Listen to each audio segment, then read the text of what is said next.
Hello everyone, कैसे हैं आप सभी। मैं पुष्पन शर्मा आप सभी का सारथी अकेडमी में स्वागत करता हूं। तो प्यारे प्यारे बच्चों, क्लास 8 का चैप्टर 1 के बाद आज चैप्टर 2 की बारी होगी, जहां हम पढ़ेंगे linear equation in one variable.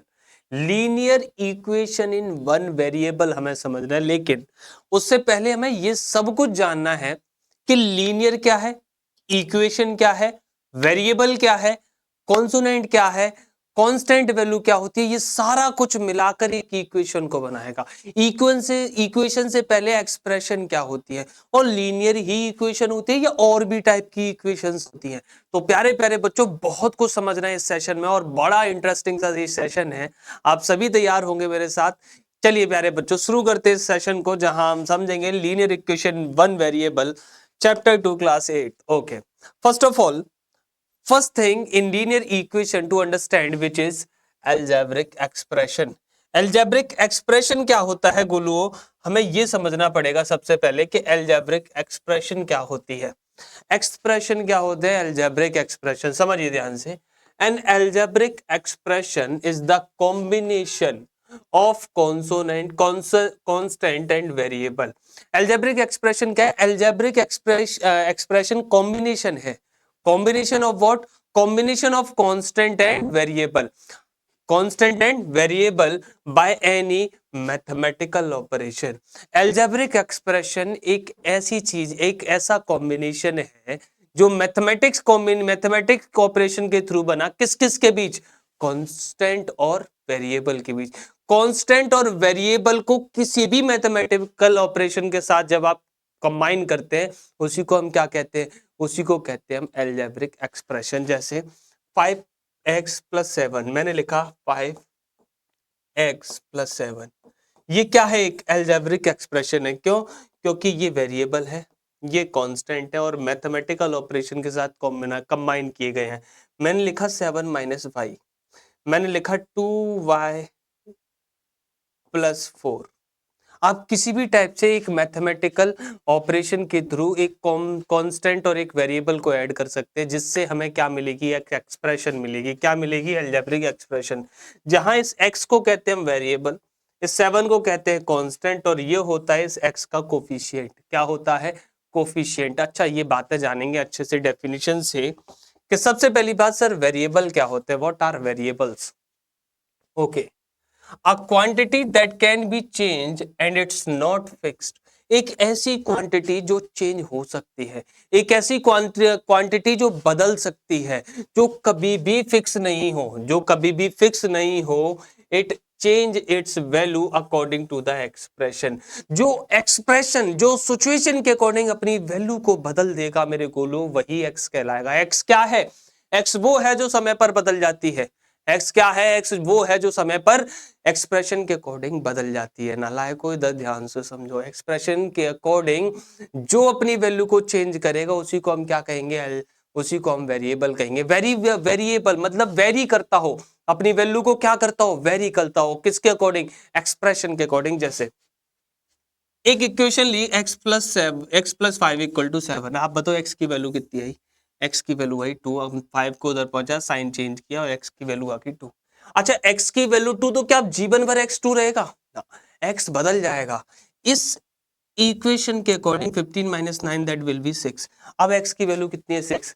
x यानी वेरिएबल वो हैं जो अपनी वैल्यू को क्या करते हैं, चेंज करते हैं, जिनकी वैल्यू फिक्स नहीं होती। A quantity that can be change and it's is it not fix, it change its value according to the expression और equation, it's known as variable. Clear हो गया वेरिएबल। अरे हाँ के ना, वेरिएबल क्या है, जो अपनी वैल्यू को वेरी करेगा, जो अपनी वैल्यू को चेंज करेगा, जिसकी वैल्यू फिक्स नहीं होगी, क्या कहलाएगा, वेरिएबल कहलाएगा। ठीक है गुलू, अच्छा ठीक है, तो आगे बढ़ते हैं। कांस्टेंट क्या होते हैं, constant a quantity that can not be changed. एक ऐसी क्वांटिटी जो बदल ही नहीं सकती। अगर है तो है, पुष्पन शर्मा है तो पुष्पन शर्मा है, गोलू हो तो गोलू हो। अ quantity that can not be change is a constant and it's value is fixed. उसकी वैल्यू कैसी है, fixed. For example, if 0 + 5 = 5 + 5 = 8, both have the increment of 5। दोनों में अगर मैंने 5 ऐड किया है, तो दोनों के पास कितने का इंक्रीमेंट है, 5 का इंक्रीमेंट है। कितने का इंक्रीमेंट है गोलू? 5 का। इसीलिए ये क्या है? Constant value. चाहे इस इक्वेशन को देख लो, चाहे इस इक्वेशन में देख लो, ये 5 अपना कितने का इंक्रीमेंट दे रहा है? 5 का। तो ये कैसा नंबर है? कांस्टेंट है। कैसा है? कांस्टेंट। ऐसे समझ लीजिए जितनी आप अलजेब्रिक वैल्यू पढ़ते हैं वो सब क्या होती हैं? वो सब वेरिएबल होती हैं, और जितने भी नंबर्स पढ़ते हैं वो सब क्या होते हैं? कांस्टेंट होते हैं। आगे की बात, अलजेब्रिक इक्वेशंस। अलजेब्रिक इक्वेशंस क्या होती हैं? अलजेब्रिक इक्वेशन अभी हमने पढ़ा था, वो एक्सप्रेशन थी। अब हम बात कर रहे हैं इक्वेशन की। सुनिएगा बड़े ध्यान से। When an algebraic expression is equate with something, when an algebraic expression equate with something, then it's called algebraic equation. जब किसी algebraic expression को, जब किसी algebraic expression को किसी नंबर के साथ या किसी वैल्यू के साथ इक्वेट किया जाता है, उसी को हम क्या कहते हैं? इक्वेशन। इक्वेशन का मतलब ही क्या? Equate with something. जब किसी अलजेब्रिक एक्सप्रेशन को किसी के साथ भी इक्वेट किया जाएगा, क्या बनेगी? वो एक इक्वेशन बनेगी। क्या बनेगी गोलू? वो इक्वेशन बनेगी। समझ में आ गया? पारी सब सीक्वेंस से बना हुआ है। वेरिएबल कांस्टेंट से क्या बनी थी? एक्सप्रेशन। एक्सप्रेशन से क्या बनी है? इक्वेशन। चारों बातें क्लियर है? एक्सप्रेशन क्या है? Combination of constant and variable bye mathematical operation. Variable क्या है? Which can change its value. Constant क्या है? Which value is fixed. Okay, next. अच्छा ये देखो क्या था सर, कांस्टेंट और वेरिएबल से मिलकर बनते हैं टर्म्स, अभी जानेंगे। और टर्म्स से मिलकर बनती है अलजेब्रिक एक्सप्रेशन, और अलजेब्रिक एक्सप्रेशन से बनते हैं इक्वेशन। पूरा सर्कल है। कांस्टेंट वेरिएबल से टर्म्स, टर्म से अलजेब्रिक एक्सप्रेशन, और अलजेब्रिक एक्सप्रेशन से अलजेब्रिक इक्वेशन। ये पूरा सीक्वेंस है। अभी हमारे लिए जानना रह गया था टर्म। अच्छा देखो भाई जल्दी से समझो टर्म्स क्या है। प्यारे प्यारे गोलू, क्या लिखा हुआ है आपके सामने? अ ग्रुप ऑफ नंबर्स,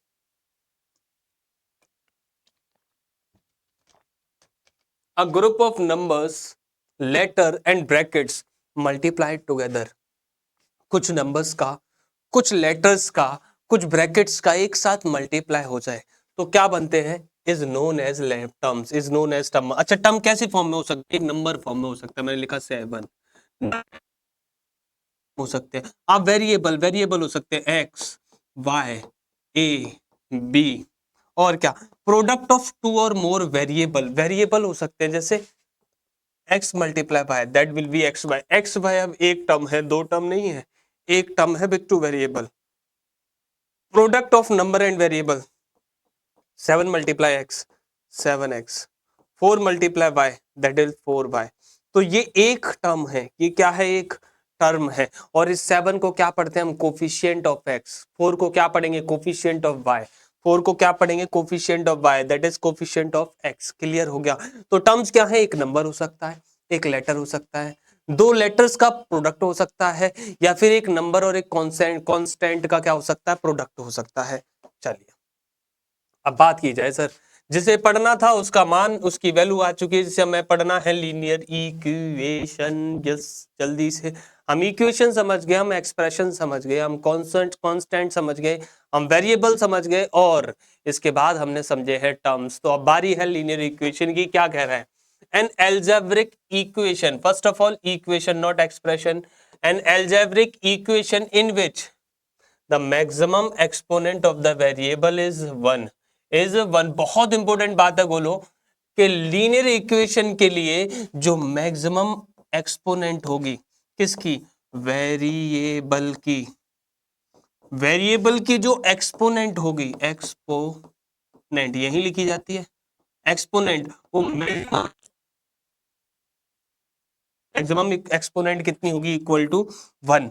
उसी को हम क्या कहेंगे? Linear equation. ऐसी अलजेब्रिक इक्वेशन जिनके, जिनमें वेरिएबल की मैक्सिमम बड़ी से बड़ी एक्सपोनेंट क्या होगी? 1 होगी, उसको गोलुओ क्या कहेंगे? लीनियर इक्वेशन कहेंगे। जैसे 4x प्लस 2, आप बताओ इसकी एक्सपोनेंट कितनी है? 1। आपने लिखा सर 7 3 y प्लस 2, कितना है सर 1। ऐसी इनफाइनाइट इक्वेशंस हो सकती हैं लीनियर इक्वेशन जिनमें वेरिएबल के एक्सपोनेंट कितनी होगी 1, और वेरिएबल की एक्सपोनेंट 1 है किसी एल्जेब्रिक इक्वेशन में, तो उस इक्वेशन को क्या कहा जाएगा, लीनियर इक्वेशन कहा जाएगा। समझ में आ गया गोलू को? अरे हाँ के ना? अगर ये बातें क्लियर है तो हम आगे बढ़ने के लिए तैयार है। Rule for solving linear equation बहुत इंपॉर्टेंट और बेसिक से रूल है जो हमें अच्छे से समझने हैं, जिससे कि हम लीनियर इक्वेशन को क्या कर सके, समझ सके। First, we can add, subtract, multiply and divide of the same number in both side of the equation. First of all, जब आप एक इक्वेशन लिखते हैं like that, आपने लिखा 7x plus 4 is equal to 18 is equal to 18 आपने लिखा, तो अब आप क्या कर सकते हैं, आप we can subtract 4 in both side। सबसे पहली बात, हमें दो साइड दिख रही हैं, इस साइड को हम कहते हैं, इस साइड को हम कहते हैं Golu left hand side, left hand side, और इस साइड को हम कहते हैं right hand side, right hand side. अगर मैं सब्ट्रैक्ट कर दूं दोनों साइड से सेम, अगर मैं दोनों साइड 4 सब्ट्रैक्ट कर दूं तो यहाँ क्या बचेगा सर 7x, वहां क्या बचेगा 14। अब मैं डिवाइड कर दूं by 7, divided by 7 in both side, तो आप कहेंगे सर 7 से 7x या 4 2 times that will be 2, x equal to कितना है 2। तो we can add, subtract, multiply and divide the same number in both side of the equation। हम दोनों साइड इक्वेशन के सेम नंबर ऐड भी कर सकते हैं, सब्ट्रैक्ट भी कर सकते हैं, मल्टीप्लाई भी कर सकते हैं और डिवाइड भी कर सकते हैं। कोई प्रॉब्लम किसी बच्चे को नहीं। सेकंड रूल क्या कहता है, सेकंड रूल क्या कहता है, अच्छा बहुत इंपॉर्टेंट है सेकंड रूल प्यारे प्यारे बच्चों, जिसको हम जानते हैं क्रॉस मल्टीप्लिकेशन के नाम से। यहाँ क्रॉस मल्टीप्लिकेशन होता है, टू का मल्टीप्लाई इधर लिखा जाएगा और p का मल्टीप्लाई इधर लिखा जाएगा। अच्छा फर्दर आगे q multiply A X plus B लिखा है मैंने, उधर लिखा है p multiply C X plus D. Golu बड़े आराम से सुनना इस बात को, इंपॉर्टेंट है कि इस q का मल्टीप्लाई पहले इस टर्म के साथ होगा, फिर इस q का मल्टीप्लाई इस टर्म के साथ होगा। सेम एज यूजुअल इस p का मल्टीप्लाई पहले इस टर्म के साथ होगा, फिर p का मल्टीप्लाई इस टर्म के साथ होगा, यानी आप लिखेंगे q multiply A X plus q multiply b, same as p multiply C X plus p multiply d। आप ध्यान रखिएगा ब्रैकेट के बाहर कोई वैल्यू है तो उसका प्रोडक्ट दोनों ही साइड होगा, दोनों ही साइड। इस प्रोसेस को किस नाम से जाना है, क्रॉस मल्टीप्लिकेशन के नाम से जानते हैं। क्यों? क्योंकि क्रॉस मल्टीप्लिकेशन होता है गोलुओं। चलो आगे बढ़ेंगे प्यारे प्यारे बच्चों। ट्रांसपोजिशन, ट्रांसपोजिशिंग ये क्या चीज है सर? ट्रांसपोजिशिंग बात ध्यान से सुननी है आपको। Any term of equation may be taken of other side of equation with change a sign, with change a its sign। आप किसी भी एक चीज को दूसरी साइड पहुंचा सकते हैं, उसके साइन को चेंज कर सकते हैं। लाइक दैट इफ आपने लिखा 7 + 5 = 9, आप बताओ x वेरिएबल एक तरफ और कांस्टेंट एक तरफ कर दे तो इस 5 को उधर पहुंचा सकते हैं। 5 उधर जाएगा तो सही, लेकिन इधर पॉजिटिव था तो इधर क्या हो जाएगा नेगेटिव। x की वैल्यू कितनी हो जाएगी 4। समझ में आ रहा है बात? 3 रूल बताए। पहला, we can add, multiply, subtract and divide any number in both side of the equation. दूसरा क्रॉस मल्टीप्लिकेशन। दूसरा क्या था? Cross multiplication. तीसरा क्या था प्यारे बच्चों? तीसरा था सर ट्रांसपोजिशिंग, यानी आप एक को उठा के दूसरी साइड, दूसरे को उठा के एक साइड लेके आ सकते हैं, बस उसके साइन को चेंज करके। अच्छा अगर कोई चीज मल्टीप्लाई में है तो उसका, डिवाइड में है तो उसका साइन किस में चेंज होगा? मल्टीप्लाई में। अगर कोई चीज डिवाइड में है तो उसका साइन किस में चेंज होगा? मल्टीप्लाई में। और अगर मल्टीप्लाई में है तो किस में चेंज होगा? डिवाइड में। अगर कोई चीज एडिशन में है तो साइन चेंज किस में होगा? माइनस में। अगर कोई माइनस में है, सब्ट्रैक्शन में है तो किस में होगा? प्लस में। ये बात आपको बहुत अच्छे से याद रखनी है। अगर कोई चीज लेफ्ट हैंड साइड में मल्टीप्लाई है तो राइट हैंड साइड में डिवाइड होगी, राइट हैंड साइड में डिवाइड है तो लेफ्ट हैंड साइड में मल्टीप्लाई होगी। अगर ट्रांसपोजिशिंग करेंगे तो साइन चेंज होगा। साइन चेंज होने का केवल नेगेटिव ही नहीं है सर, प्रोडक्ट डिवाइड में चेंज होगा, डिवाइड प्रोडक्ट में होगा, सब्ट्रैक्शन एडिशन में होगा और एडिशन सब्ट्रैक्शन में होगा। चारों बातें क्लियर है तो प्यारे प्यारे बच्चों कुछ क्वेश्चन किए जाए।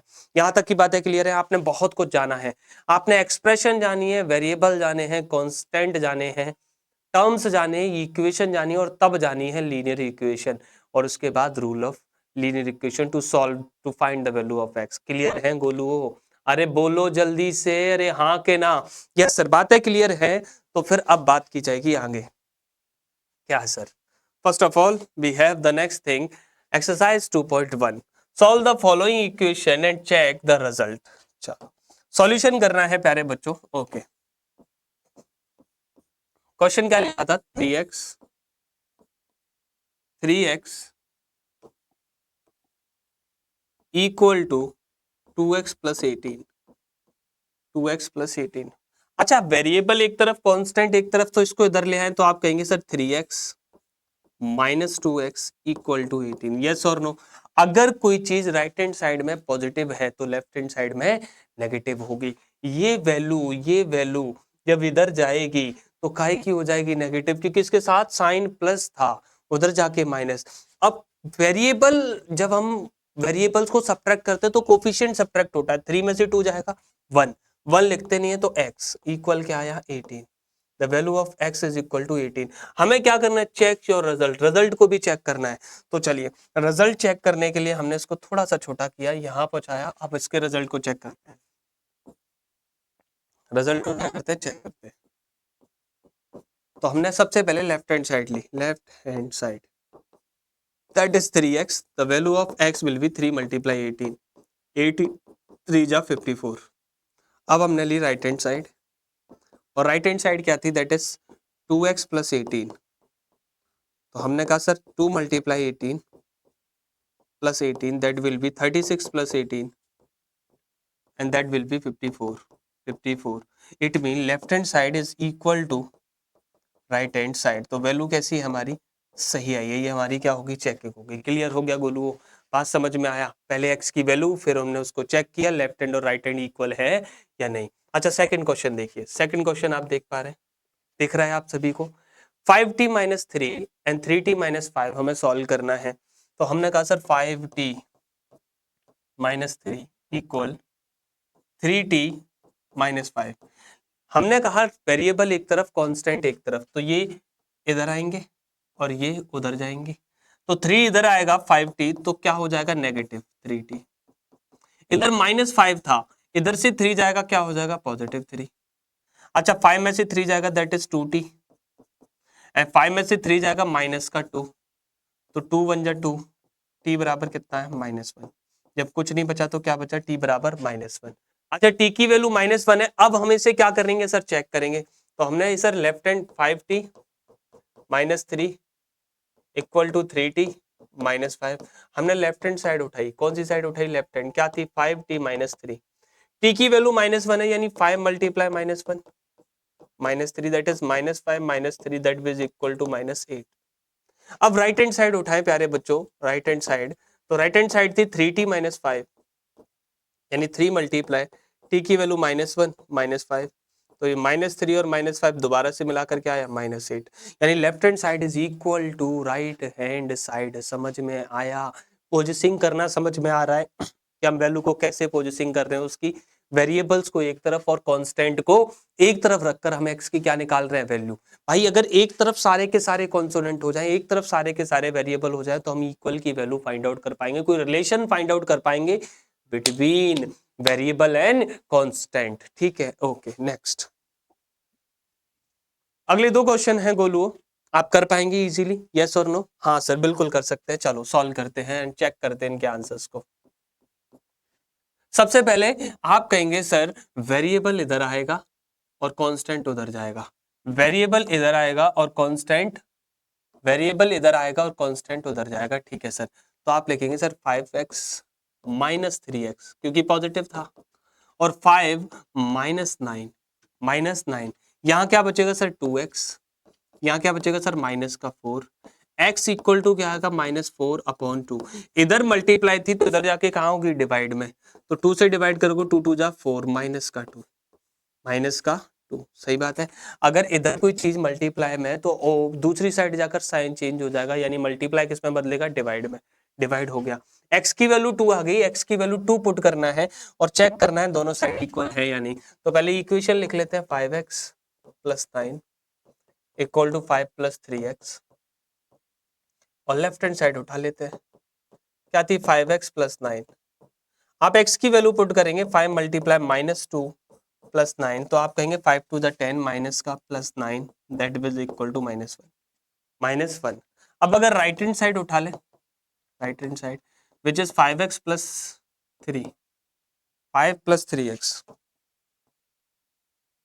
5 + 3x 5 + 3x तो आप कहेंगे सर 5 + 3x हमारी राइट हैंड साइड है तो 5 और 3x की वैल्यू कितनी थी -2 3 × -2 तो आप कहेंगे sir 5 - 6 that will be -1 and left hand side is equal to what right hand side. Yes और नो गोलू? अरे हाँ के ना, कोई डाउट? सेम पोजीशनिंग इसमें करनी है और ये है आपके लिए होमवर्क। इस क्वेश्चन को आप करेंगे और आंसर लिखेंगे कहाँ?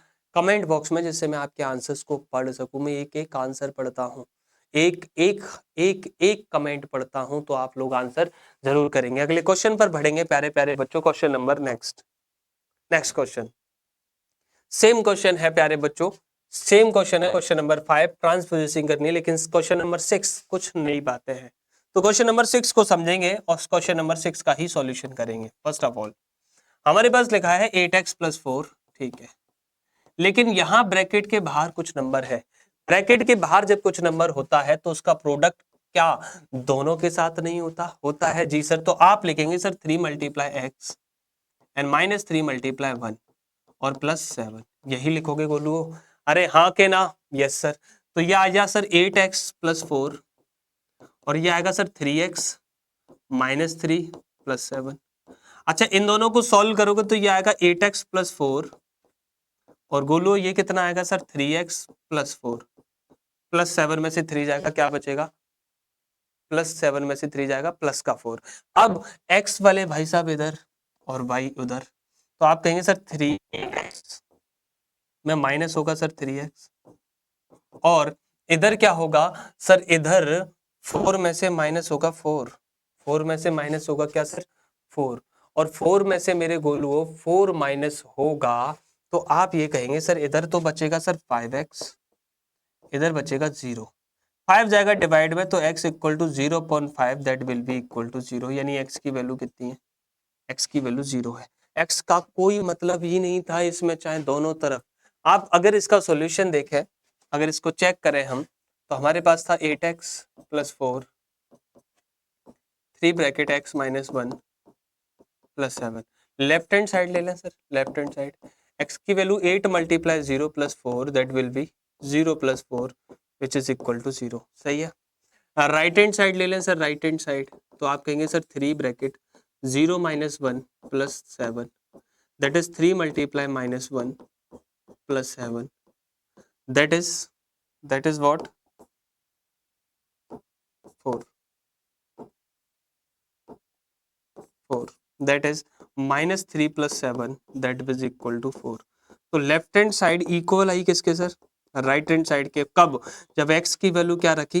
0 रखी। तो प्यारे प्यारे गोलू, इस इक्वेशन से हमें एक बात सीखने के लिए मिली, अगर कोई वेरिएबल बाहर, अगर कोई कोफिशिएंट बाहर लिखा है तो उसका प्रोडक्ट दोनों के साथ होता है, उसका प्रोडक्ट दोनों के साथ होता है। तब आगे इक्वेशन को क्या किया जाता है? सॉल्व किया जाता है। पहले ब्रैकेट सॉल्व किया जाता है, बोडोमॉस के अकॉर्डिंग भी हम जानते हैं और हमने प्रीवियस क्लासेस में जाना है कि पहले ब्रैकेट सॉल्व होते हैं, ब्रैकेट सॉल्व होने के बाद इक्वेशन को आगे ऐड और सब्ट्रैक्ट किया जाता है। क्लियर है गोलू? यस और नो? तो question number 5 is for homework for you. Question number 5 is homework for you and I will check your answer. Okay okay. Question number next, question number next. अच्छा, यहाँ कुछ अच्छी बातें हैं। हमारे पास एक दो क्वेश्चन हैं और दोनों ही क्वेश्चनों को हम सॉल्व करेंगे बारी बारी से। चलिए सर, दोनों ही क्वेश्चनों को सॉल्व करने की बारी आनी है, तो चलिए सॉल्यूशन स्टार्ट करेंगे। सबसे पहले यहाँ क्या दिख रहा है सर आपको? आप कह रहे हैं सर क्या किया जाए? मल्टीप्लाई कर दिया जाए। क्या कर दिया जाए? मल्टीप्लाई, ब्रैकेट के बाहर है value, multiply x equal to, यहां मल्टीप्लाई करोगे तो 4/5 मल्टीप्लाई बाय x, यही लिखोगे। अच्छा, इसका मल्टीप्लाई इसके साथ करोगे तो आप लिखोगे सर 10 मल्टीप्लाई 4/5, 10 मल्टीप्लाई 4/5, यही होगा। अरे हाँ के ना, बिल्कुल सर। 5 2 जा 10 एंड 2 4 जा 8, तो ये आ जाएगा x equal to 4/5 x plus 5 2 जा 8, 4 2 जा 8। अब आप कहोगे सर x x एक तरफ और विदाउट x एक तरफ, तो ये उधर जाएगा, तो x माइनस 4/5x और ये 8। इसके नीचे 1 मान के एलसीएम लोगे तो आप कहोगे सर एलसीएम आएगा 5, ऊपर आ जाएगा 5x minus 4x equal to 8, ऊपर बचेगा x अपॉन 5 इक्वल टू 8, मान के क्रॉस मल्टीप्लिकेशन बन जाए x एंड 5 8 जा 40, x की वैल्यू कितनी आई सर 40, x की वैल्यू कितनी आई सर 40। हमने सबसे पहले इस 4/x का मल्टीप्लाई इसके साथ किया और फिर इसका मल्टीप्लाई इसके साथ किया, तो 4/5x एंड 5 2 जा 10, 4 2 जा 8। फिर ट्रांसपोजिशन की तो हमें मिला x by 5 equal to 8/1 which is equal to x equal to 40। अब अगर हम लेफ्ट हैंड और राइट हैंड चेक करें तो हमने कहा सर लेफ्ट हैंड था x equal to 4/5 bracket x plus 10, तो हमने कहा सर लेफ्ट हैंड साइड तो हमारे लिए सीधा सीधा है x, और x की वैल्यू इक्वल टू कितनी निकाली हमने 40। राइट हैंड साइड की बात करें सर, दैट इज 4/5, x की वैल्यू 40 प्लस 10 दैट इज 50, यानी 4/5 मल्टीप्लाई बाय 50, 5 से 50 10 टाइम्स एंड 10 4 जा 40। तो लेफ्ट हैंड साइड हमारी कहाँ की इक्वल आई सर, राइट हैंड साइड के। सही है गोलू, बात क्लियर हो गई। लेफ्ट हैंड और राइट हैंड कैसे आ गए सर, हमारे बिल्कुल इक्वल आ गए। अब हमारे पास सेकंड क्वेश्चन है, सेकंड क्वेश्चन में भी हमें क्या करनी है, ट्रांसपोजिशन करनी है। हमारे पास क्वेश्चन क्या है सर, हमारे पास क्वेश्चन है 2x/3 plus 1 equal to 7x/15 plus 3। x वाली पोजीशन इधर और ये इधर आएगा, तो ये लिखा जाएगा सर 2x प्लस 3, पॉजिटिव इधर आता है negative 7x/15 equal 3 minus 1। Yes और नो, अरे हाँ के ना गोलू, ये इधर आएंगे कैसे हो जाएंगे नेगेटिव, और 1 इधर आएगा ये भी क्या हो जाएगा नेगेटिव। आप बताओ इधर क्या लोगे, इधर एलसीएम लेंगे, 15 और 3 का एलसीएम कितना आएगा 15। यस और नो, 3 से डिवाइड करो, 3 5 जा 15, 5 का मल्टीप्लाई इधर 5 टू 10x माइनस 15 का डिवाइड 15 है, 15 1 जा 15 1 टाइम्स एंड 7 1 जा 7x इक्वल टू 3 में से 2 जाएगा 1 जाएगा तो क्या बचेगा 2, ऊपर आएगा 3x, नीचे आएगा 15, उधर आएगा 2, 3 1 जा 3, 3 5 जा 15। तो अब अल्टीमेटली हमारे पास बचा x upon 5 equal to 2 upon 1, cross multiplication करेंगे, x की वैल्यू कितनी आई सर 10, x की वैल्यू कितनी आई 10,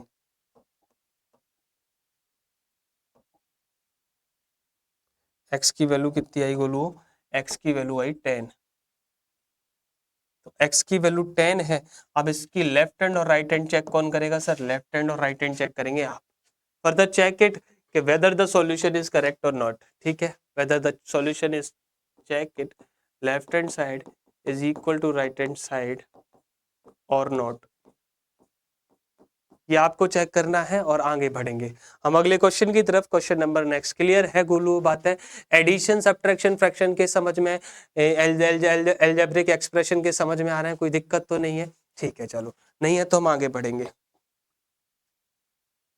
हमारे पास सेम टाइप के अगले 2 क्वेश्चन हैं जिनको आप सॉल्व करेंगे, that is homework for you. क्या करेंगे, वेरिएबल एक साइड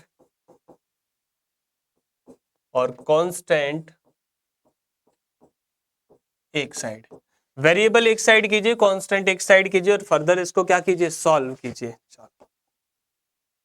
एक्सरसाइज 2.2, पहली एक्सरसाइज की कंप्लीशन के बाद हम दूसरी एक्सरसाइज पर आ चुके हैं और आज ही, कहीं जाना नहीं है, अपनी सीट छोड़नी नहीं है प्यारे बच्चों। आज इक्वेशन को, लीनियर इक्वेशन को आज खत्म करके जाएंगे प्यारे बच्चों, आज शुरुआत की है, आज ही खत्म करेंगे बड़े आराम से, बड़ी तसल्ली से। अब जितनी भी प्रॉपर्टीज थी एक बार रिवाइंड करते हैं जल्दी से, फिर आगे से बढ़ेंगे प्यारे प्यारे बच्चों। एक्सरसाइज किस पर, एक्सरसाइज 2.2 पर। सबसे पहली बात हमने क्या पढ़ना था, हमने पढ़नी थी अलजेब्रिक एक्सप्रेशन, और क्या कहा था हमने अलजेब्रिक एक्सप्रेशन में, हमने कहा था algebraic expression is the combination of, algebraic expression is the combination of constant and variable by any mathematical operation. Clear है गोलुओ, यस सर। दूसरी बात हमने पढ़ा था variable, a quantity that can be changed and it's not fix is not fix, a quantity that can be changed and not fix it change its value according to the expression. एक ऐसी quantity जो fix नहीं है, जो बदल सकती है, जो इक्वेशन के अनुसार अपनी वेरिएबल अपनी वैल्यू को बदल देगा, उसे ही एक्स कहेंगे, उसे ही वेरिएबल कहेंगे। जो कभी फिक्स नहीं रहेगा, किसी का सगा नहीं रहेगा, वही एक्स है, ये याद रखना। आगे constant, a quantity that can not be change, एक ऐसी क्वांटिटी जो कभी ना बदले। अगर है तो है, गोलू है तो है, पुष्पेंद्र शर्मा है तो है, कभी बदलेंगे नहीं। उसी क्वांटिटी को क्या कहा था? कांस्टेंट कहा था मेरे गोलुओं। आगे एल्जेब्रिक इक्वेशन, एल्जेब्रिक इक्वेशन क्या थी sir? When an algebraic expression, when an algebraic expression is equate with something, जब किसी एल्जेब्रिक एक्सप्रेशन को किसी चीज के साथ, किसी क्वांटिटी के साथ आप इक्वेट करते हो, उसी को क्या कहा जाता है? एल्जेब्रिक इक्वेशंस कहा जाता है। आगे प्यारे प्यारे बच्चों, हमने कहा था कि कांस्टेंट और वेरिएबल से टर्म्स बनते हैं, टर्म से एल्जेब्रिक एक्सप्रेशन बनती है, और एल्जेब्रिक एक्सप्रेशन से बनते हैं एल्जेब्रिक इक्वेशंस। टर्म्स क्या थे? A group of numbers, letter and brackets multiplied together is known as terms। यानी नंबर नंबर हो, वेरिएबल वेरिएबल्स हो, या प्रोडक्ट ऑफ टू और मोर वेरिएबल्स हो, या product of number and a variable हो, is known as terms. Terms की condition, number हो सकते हैं, वेरिएबल हो सकते हैं, प्रोडक्ट हो सकते हैं कई सारे वेरिएबल्स का, या फिर एक वेरिएबल और एक कांस्टेंट का प्रोडक्ट क्या कहलाएगा? टर्म्स कहलाएगा। आगे प्यारे बच्चों, हमने जाना लीनियर इक्वेशन, क्योंकि इसी को तो पढ़ रहे थे। क्या थी linear equation? An algebraic expression in which the maximum exponent, exponent variable की, जो भी वेरिएबल उसकी मैक्सिमम एक्सपोनेंट अगर 1 है, मैक्सिमम एक्सपोनेंट 1 है, उसी को क्या कहेंगे? लीनियर इक्वेशन कहेंगे। अच्छा, यहां तक के बाद हमने एक्सरसाइज को कंप्लीट किया प्यारे प्यारे बच्चों, और एक्सरसाइज के बाद हम आ चुके हैं अपनी एक्सरसाइज नंबर 2 की तरफ। किसकी तरफ? एक्सरसाइज नंबर 2 की तरफ। चलिए अब स्टार्ट करेंगे एक्सरसाइज 2। सेम कंडीशन, सेम तरीके, जो भी आप पढ़ के आए हैं रूल, उन्हीं रूलों को फॉलो करना है, और इस एक्सरसाइज को भी आज ही निपटा देना है। चलिए जल्दी से करेंगे प्यारे प्यारे बच्चों। आपने कहा सर वेरिएबल एक तरफ और कांस्टेंट एक तरफ, तो ये इधर आएंगे, x/2 माइनस होगा x/3 इक्वल 1/4 उधर था, जो राइट हैंड साइड में वैल्यू है पहले उसे लिखो। इधर से कौन आया? माइनस का 1/5, इधर आके क्या हो जाएगा? प्लस 1/5। सही है। आप बताओ, इन दोनों का एलसीएम लोगे, एलसीएम आएगा 6, 2 3 जा 6 एंड 3 2 जा 6। इन दोनों का एलसीएम लोगे 20, 4 5 जा 20, 5 4 जा 20। इधर बचेगा x/6 और इधर बचेगा 9/20, 9/20। क्रॉस मल्टीप्लिकेशन कर देंगे तो 6 इधर आ जाएगा, और x की वैल्यू आ जाएगी 9 × 6/20। 2 से 3 टाइम्स एंड 2 से 10 टाइम्स इसको मिनिमाइज कर दे तो दैट विल बी 9 3 27/10। x की वैल्यू क्या आई? 27/10। Solve the following linear equation. तो x की वैल्यू निकालनी थी हमें, और x की वैल्यू कितनी आ गई? 27/10। क्लियर है गोलू? कोई नहीं, हमने वेरिएबल को एक तरफ करना है, कांस्टेंट को एक तरफ करना है, जिससे वेरिएबल को किसके साथ इक्वेट किया जा सके? कांस्टेंट के साथ। किसके साथ? कांस्टेंट के साथ इक्वेट कर सके। अगला आप बताओ, तीन तीन वेरिएबल ऑलरेडी एक साइड में है, तो क्या करें सर? तीनों का एलसीएम ले लें। 2 4 6, 2 4 6 एलसीएम ऐसे ही लेते हैं। 2 से डिवाइड करेंगे 1 टाइम्स, 2 टाइम्स, 3 टाइम्स, फिर 2 से डिवाइड करेंगे 1 टाइम्स, 1 टाइम, 3 टाइम्स, फिर 3 से डिवाइड करेंगे 1 1 1। तो 2 2 जा 4, 4 3 जा 12, एलसीएम आ गया। एलसीएम कितना आया? 12। 2 से डिवाइड करोगे 2 6 जा 12 एंड 6 n जा 6n माइनस 4 3 जा 12 एंड 3 3 जा 9, 6 2 जा 12 एंड 5 2 जा 10 इक्वल टू 21। आप बताओ, ये दोनों पॉजिटिव ऐड हो जाएंगे। 10 और 6 16, 16 में से 9 जाएगा, 16 में से 9 जाएगा, that is 7n/12 equal to 21। तो क्रॉस मल्टीप्लिकेशन करते हैं n की वैल्यू निकालने के लिए, तो 21 में क्या मल्टीप्लाई होगा? 12, और डिवाइड के लिए क्या आ जाएगा? 7 7 3 जा 21 एंड 12 3 जा 36। n की वैल्यू कितनी आई? 36। हमेशा केवल वेरिएबल को छोड़ो, डिनोमिनेटर ऊपर मल्टीप्लाई, न्यूमरेटर ऊपर डिवाइड, जो मल्टीप्लाई में है वो डिवाइड होगा, जो डिवाइड में है वो मल्टीप्लाई होगा जब उसकी साइड चेंज की जाएगी, जब उसकी साइड चेंज। तुम्हारी साइड में जो आदमी मल्टीप्लाई कर रहा था दूसरी साइड जाके डिवाइड करता है, दूसरी साइड जाके डिवाइड करता है। चलिए प्यारे बच्चों आगे बढ़ते हैं। अपने अपनी खुद सोचो, मान लो रोहित शर्मा को इंडिया की जगह पाकिस्तान से खिलाऊं तो 6 मारेगा क्या? बोलो मारेगा क्या? रोहित शर्मा को जब इंडिया की जगह पर पाकिस्तान से खिलाएं और बॉल दे उसको, कौन सी बॉल दे उसको शॉर्ट पिच, क्या पुल करेगा? नहीं सर, कैच आउट हो जाएगा, क्योंकि जो अपनी साइड मल्टीप्लाई करता है रनों को वो दूसरी साइड जाके डिवाइड करेगा रनों को। क्लियर है गोलू? यस बिल्कुल, अपनी साइड रहेंगे तो मल्टीप्लाई करते रहेंगे और मल्टीप्लाई करेंगे भी आगे। प्यारे प्यारे बच्चों अगला क्वेश्चन है हमारे पास, तो इस क्वेश्चन को तो आप कर ही लेंगे। वेरिएबल वेरिएबल वेरिएबल एक साइड ले आओ, तो आप कहेंगे x माइनस 8x/3, उधर से माइनस वाला प्लस होकर आएगा 5x/2। यस और नो? उधर क्या था सर 17/6, इधर से प्लस का 7 जाएगा, उधर क्या हो जाएगा माइनस। यस और नो? इस नंबर के नीचे 1 मान के क्या ले लेते हैं एलसीएम। एलसीएम लेंगे गोलू, तो आप कहेंगे सर एलसीएम आएगा 6, तो 6x, 8 2 जा 16x एंड 5 3 जा 15x। सही है?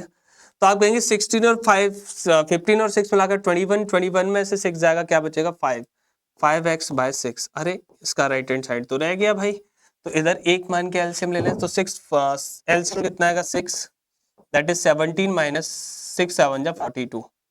कितना बचेगा सर? 42 17 में से जाएगा तो 10 जाएगा 32, 32 में से 7 जाएगा 25, माइनस 25 बाय 6। तो क्रॉस मल्टीप्लिकेशन करते हैं तो पहले 6 से 6 कैंसिल आउट हो जाता है, 5 से 25 होगा -5 टाइम्स, तो x की वैल्यू कितनी आएगी? x की वैल्यू आएगी सर 5। x की वैल्यू कितनी आएगी? 5। आमने सामने वैल्यू है, काटी जा सकती है, 6 से 6 काट दिया, 5 से 25 5 टाइम्स, माइनस का साइन था इसीलिए -5 टाइम्स, तो x की वैल्यू कितनी आई? -5। x की वैल्यू -5। ठीक है गोलू? चलो अब ये क्वेश्चन है, आपको मैंने एक बात बताई थी फॉर सॉल्विंग लीनियर इक्वेशन के अगर क्रॉस मल्टीप्लिकेशन की कंडीशन बन जाए तो क्रॉस मल्टीप्लिकेशन पहले कर दो। आप क्रॉस मल्टीप्लिकेशन में लिखेंगे 5 ब्रैकेट x माइनस 5, इधर लिखेंगे 3 ब्रैकेट x माइनस 3। यस और नो? मैंने कहा था अगर कोई वैल्यू के बाहर कोई एक नंबर है तो उसका मल्टीप्लाई दोनों टर्म्स के साथ होगा, तो एक बार होगा 5 मल्टीप्लाई x, एक बार होगा 5 multiply minus equal 3 multiply x and -3 multiply 3। आप कहेंगे that is 5x minus 25 and that is 3x minus 9। तो 3x इधर आएगा तो 5x माइनस 3x, 25 उधर जाएगा तो -9 प्लस 25 का सर 2x, 25 में से 9 जाएगा, 25 में से 9 जाएगा 16 बचेगा सर 16, लेकिन पॉजिटिव। अब x जाएगा तो 16 divided by 2 that will equal to 8, that will equal to x। x की वैल्यू कितनी आ गई सर? 8 आ गई। कितनी आ गई गोलू? 8। कोई डाउट किसी बच्चे को? नहीं तो आगे बढ़ेंगे प्यारे बच्चों अगले क्वेश्चंस की तरफ। ओ माय गॉड, अगले क्वेश्चन और भी ज्यादा टिपिकल है हमारे लिए। चलो, तो जैसे जैसे हम चीजों को समझते जा रहे हैं हमारे क्वेश्चंस का लेवल उतना ही बढ़ा दिया जा रहा है। तो चलिए अगला क्वेश्चन है प्यारे बच्चों, आप आराम से समझेंगे। सबसे पहली बात, जो भी वेरिएबल है एक ही साइड आ जाए एक बार में, क्योंकि एक बार में सारा कुछ सॉल्व हम कर सकेंगे, वरना नहीं हो पाएगी। बात है हो पाएगी नहीं हो पाएगी। तो चलिए एक बार में पूरा सॉल्व करने की कोशिश करें, या फिर दो दो को सॉल्व कर लेते हैं, इन दोनों को उन दोनों को, इसके नीचे 1 मान लेते हैं। इधर एलसीएम लेंगे 12, 12 3 जा तो 3 bracket 3t minus 2 and minus 4 bracket 2t plus 3। ठीक है प्यारे बच्चों, हमने मल्टीप्लाई नहीं किया, मल्टीप्लाई थोड़ी देर में करेंगे। आप बताओ एलसीएम लोगों का कितना आएगा? 12। 4 3 जा 3 का मल्टीप्लाई इस पूरे के साथ होगा तो मैंने बाहर लिख दिया, 3 से 4 टाइम्स 4 का मल्टीप्लाई इस पूरे के साथ होगा तो मैंने बाहर लिख दिया इक्वल। इधर एलसीएम कितना आएगा? 3, क्या आ जाएगा sir? 2 minus 3 multiply t। Okay sir, तो इधर बचेगा 3 3 जा 90 माइनस 3 2 जा 6, -4 टू जा -80, -4 थ्री जा 12 upon 12, that will equal to 2 - 3t upon 3। Yes और नो? अच्छा ऊपर सॉल्व करें, 90 में से t जाएगा तो t बचेगा, 12 और 6 ऐड हो जाएंगे, -18 upon 12, that will equal to 2 - 3t upon 3। मैंने कहा था ये आमने सामने अगर वैल्यू दिख जाए तो काट दो, 3 1 जा 3 एंड 3 4 जा 12, और अब क्रॉस मल्टीप्लिकेशन कर दें तो 1 का मल्टीप्लाई होगा इनमें और 4 का मल्टीप्लाई होगा 2 - 3t में, होगा या नहीं गोलू? और मल्टीप्लाई करना हम बहुत अच्छे से जानते हैं, तो 1 का करेंगे तो प्यारे बच्चों सेम रहेगी बात, क्या रहेगी? t - 18। 4 का करेंगे तो 4 2 जा 8 एंड 4 3 जा 12 -12t, 4 3 जा 12t, ठीक है। अच्छा t को उधर पहुंचा देते हैं, तो t इधर था, इधर से पॉजिटिव होके आया, इधर 8 था उधर से भी पॉजिटिव होके आया, यस और नो? ये मिलाकर बने 13t और ये मिलाकर बने 26, तो t बराबर आया 26/13 एंड 13 बन जा 13, 13 2 जा 26, तो t की वैल्यू कितनी आई सर? t की वैल्यू आई 2। आप कैसे भी कर लीजिए, चाहे आप इन दोनों को सॉल्व कर लीजिए, चाहे t को सॉल्व कर लीजिए, फर्दर सॉल्व करके आंसर कितना आएगा? t। आंसर कितना आएगा मेरे गोलुओं? t। कोई डाउट किसी बच्चे को? अरे हाँ के ना? तो second question is homework for you. Second question क्या है? ये आपके लिए होमवर्क है, कुछ नहीं करना है आपको, इधर साइड 1 मान के एलसीएम ले लेना है और इसके नीचे 1 मान के भी क्या लेना है? एलसीएम। दोनों साइडों को सॉल्व करने के बाद क्या करेंगे? क्या करेंगे? क्रॉस मल्टीप्लिकेशन करेंगे to find the value of m। Okay, next question की तरफ बढ़ेंगे प्यारे बच्चों। Question number next, simplify solve the following linear equation. हमें अगली लीनियर इक्वेशन को क्या करना है? सिंप्लीफाई करना है और सॉल्व करना है। चलो आप बताओ क्या करेंगे? सिंप्लीफाई करने के लिए आप कहेंगे सर मल्टीप्लाई होगा 3 मल्टीप्लाई टी -3 मल्टीप्लाई 3, इधर होगा 5 multiply 2t plus 5 multiply 1, yes or no? That is 3t minus 9, 3 3 जा 9 and that is 5 2 जा 10t and 5 बन जा 5, 5 बन जा 5, तो t इधर आ जाए 3t माइनस 10, 9 उधर पहुंच जाए तो 5 प्लस 9, जब उधर जाएगी वैल्यू तो पॉजिटिव नेगेटिव क्या हो जाएगा? पॉजिटिव। कितना बचेगा? माइनस का 70, इधर क्या बचेगा? 9 और 5 14, इधर मल्टीप्लाई में है वैल्यू, उधर कहाँ जाएगी? डिवाइड में, तो t इक्वल आ जाएगा -14 अपॉन 7, 7 2 जा 14, तो t की वैल्यू कितनी आएगी सर? माइनस का 2, माइनस का 2, t की वैल्यू कितनी आई? -2। क्लियर है गोलू? अरे हाँ के ना? कोई दिक्कत, कोई प्रॉब्लम, कोई समस्या नहीं है? तो अगले क्वेश्चन की तरफ। अगला क्वेश्चन फिर से सॉल्व करना है आपको, मल्टीप्लाई करके सॉल्व करना है और ये काम करेंगे कौन? ये काम करेंगे आप लोग, ठीक है। चलिए अगला क्वेश्चन, क्वेश्चन नंबर नेक्स्ट। चलिए इस क्वेश्चन को मैं सॉल्व करता हूं, क्वेश्चन नंबर 8 आज का।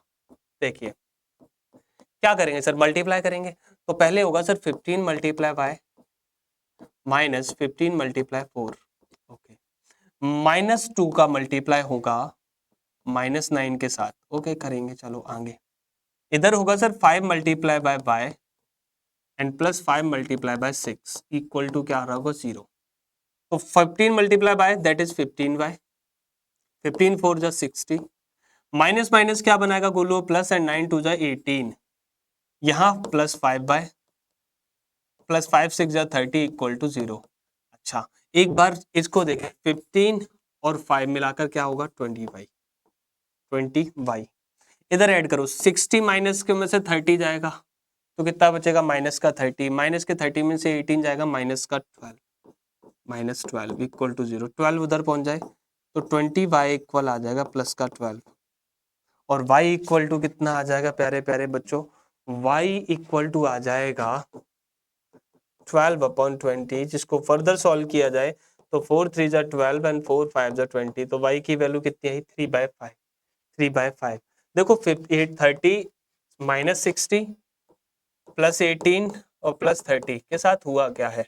इन दोनों को ऐड कर दिया है 48, और 48 के बाद इन्हें सब्ट्रैक्ट कर दिया तो माइनस का 12, जो कि मैंने डायरेक्ट -12 लिखा था। ठीक है गोलू? यस और नो?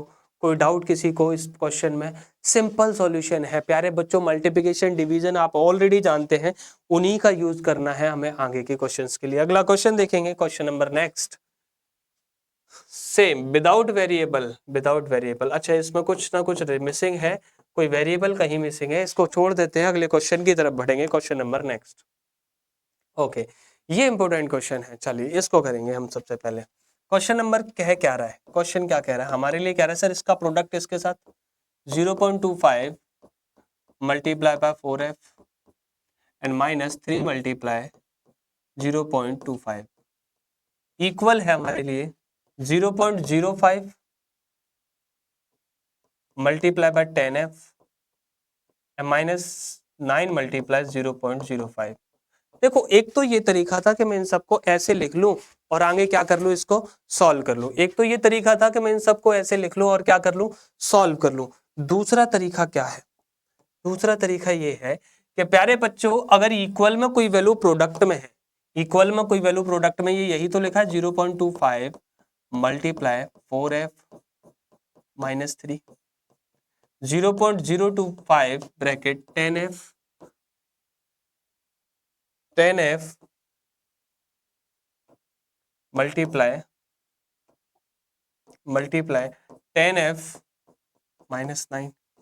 तो अगर कोई चीज प्रोडक्ट में है तो उन्हें सॉल्व किया जा सकता है। जैसे आप बताओ यहां से डेसिमल हटाऊं तो अपॉन में क्या आ जाएगा 100 और मल्टीप्लाई हो रहा होगा 4f माइनस 3 में, यहां से हटाऊं तो 5/100 और मल्टीप्लाई हो रहा होगा 10f माइनस 9 में। तो प्यारे प्यारे बच्चों मैंने कहा इक्वल में अगर वैल्यू दिख जाए मल्टीप्लिकेशन में तो वो कट जाती हैं, कैंसिल आउट, एंड 5 1 जा 5 एंड 5 5 जा 25। अब क्वेश्चन हमारे लिए इतना है कि 5 multiply 4f minus 3 equal to 1 multiply 10f minus 9। इसको तो सॉल्व कर सकते हैं हम, 5 4 जा 20f एंड 5 3 जा 15, 10f and that will B 9, that will B 9।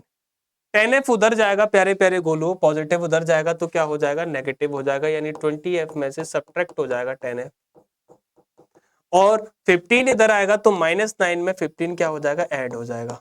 तो यहाँ क्या बचेगा 10f और यहाँ क्या बचेगा सर, प्लस का 6। तो f इक्वल टू आ जाएगा sir 6/10, that will 0.6, value of f will be 0.6। कोई प्रॉब्लम किसी बच्चे को, अरे हाँ के ना बोलूं। तो प्यारे प्यारे बच्चों हमने लीनियर इक्वेशन में बहुत कुछ जाना, लीनियर इक्वेशन के इस चैप्टर को आज ही खत्म किया। हमने जाना कि इक्वेशन क्या है, वेरिएबल क्या है, कांस्टेंट क्या है, लीनियर इक्वेशन क्या है, एक्सप्रेशन क्या है, और rule of solving the equations क्या है, उनको सॉल्व किया है। आप इस वीडियो को एक बार नहीं, दो बार नहीं, कई बार रिवाइंड करके देखिए और इस सेशन को समझने की कोशिश करिए। बाकी आपसे मिलेंगे अगले सेशन में। थैंक यू सो मच, बहुत बहुत शुक्रिया प्यारे बच्चों, धन्यवाद।